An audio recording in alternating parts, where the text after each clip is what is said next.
respected Honorable Special Judge Anti-Corruption Court, Tahir Khurshid Rana Sahab, my colleagues on the dais from Vigilance,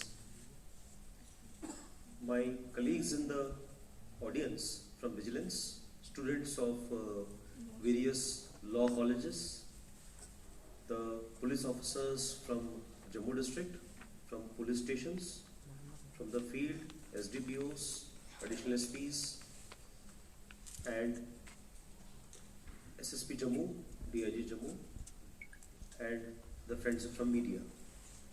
So I welcome you all to a session of the Vigilance Awareness Week, which is about the spreading awareness about the aspect of anti-corruption. And the idea of, in fact, holding this particular seminar, capacity building, training workshop, in fact, it came from Sir itself. Sir called up and said, let us have a deliberation and discussion, and let us involve the students of law, faculty also, so that at least these students also are the most important change, what we see in this current world. So let us involve and have a threadbare deliberation and discussions on these various facets of corruption, and how and what steps we can take to stem it, and how to really go about the whole thing. So, sir, I will just quickly take you to the entire journey of Vigilance of 4.5 years which I was here. So when I joined the Vigilance in 2019 May, it was a department which was not really, properly staffed, and the infrastructure was also not proper. So with the kind help and support from the government, today we have no dearth of any inspectors, any DYSPs, prosecutors. In fact, we have the large number of prosecutors with us as far as the headquarters and the branches are concerned. So the staffing part was done at the first place, and second, the most important thing was the capacity building for the investigating officers. In fact, to understand the subject of anti-corruption is an extremely difficult thing. The anti-corruption, as you all know, basically rests on three pillars of trap, DA, and abuse of official position. So largely, we are divided in three parts. The work is technical in nature, and the understanding of subject is extremely important before you step onto any inquiry.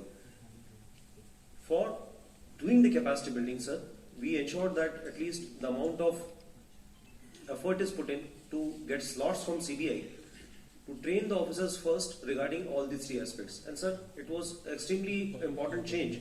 What happened that in the trap case especially, the hands-on experience what was given to the investigating officers, it came as very useful in terms of executing those traps. And we were able to execute these traps with precision and correctness. And at least the process followed in the trap cases was almost as per what exactly the manuals are. Second aspect was the addition of the departmental vigilance officers. So the most important aspect of vigilance is basically preventive vigilance, because that constitutes around 99% of the whole gamut of vigilance. So earlier also, right from 94 to year 2023, as I speak now, there were large amount of circulars were issued from the government side to operationalize, to place the institution of departmental vigilance officers in place. But to execute that, to ensure that the institution is functional, so we introduced a departmental vigilance officers portal. So that was a very welcome change what we had from the previous past, as in we had large amount of complaints coming to us, and we were not able to really process those complaints with precision. Now today, if you tell me, sir, you have received a complaint from this particular person on this particular date, so I will be able to tell you the disposal within 2 minutes. So that is the amount of strength we have by the leveraging of technology what we did in vigilance. So the DVO portal was a welcome change, as Dilip already pointed out, that 3 FIRs were registered in Jammu part, and there were many as instances of recovery also happened in the various parts of the UT, in which large amount of money which was paid, wrong compensations were paid, and all those aspects were recovered. So which I never expected that this institution is going to deliver in this particular front. Then we had capacity building for DVOs, and then we had a separate division now in ACB as far as the preventive vigilance is concerned. Sir, the other aspect of the journey of vigilance was to strengthen the engineering wing and the revenue wing. So engineering wing was again strengthened, and we have now a good capacity to conduct any inspection of any structure, any work done, any matter of construction of any projects, any road building. So all those capacities we have today, which we gradually developed over the period of time, and the staff was also added in the engineering wing. As far as we all know, that large amount of revenue matters also land up with the police and it land up with the vigilance, and there was a great difficulty to dispose of these revenue matters in an accurate manner and a precision based, so that we have a complete clarity what violation of law has taken place and what errors have happened. So for that, the capacity building workshop under the able leadership of ACB, Harpal, we conducted a lot of workshops so that at least we first get sensitized what exactly these revenue laws are all about, what is the Agrarian Reforms Act, and how we go about it. So the capacity, what we built as far as revenue matters was concerned, it really helped us to dispose of these matters. So now the challenge in the vigilance which I see now is, the first is to have a timely disposal of the matter, which we are trying to do because there are a large amount of matters which are being referred to us.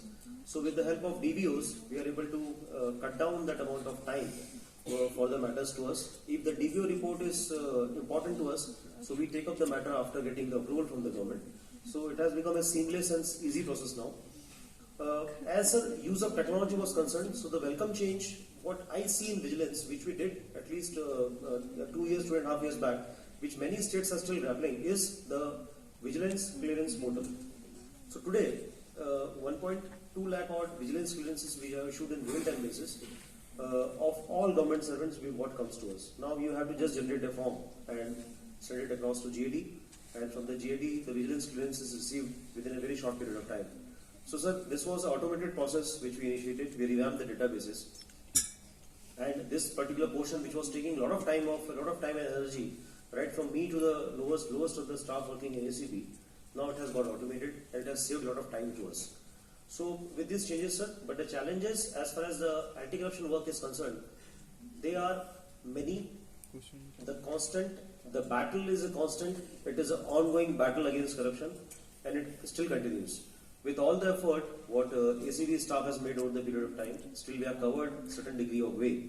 But still we need to cover more way as far as our accuracy in investigations, our statements, our CD files, our presentation of the evidences in the court.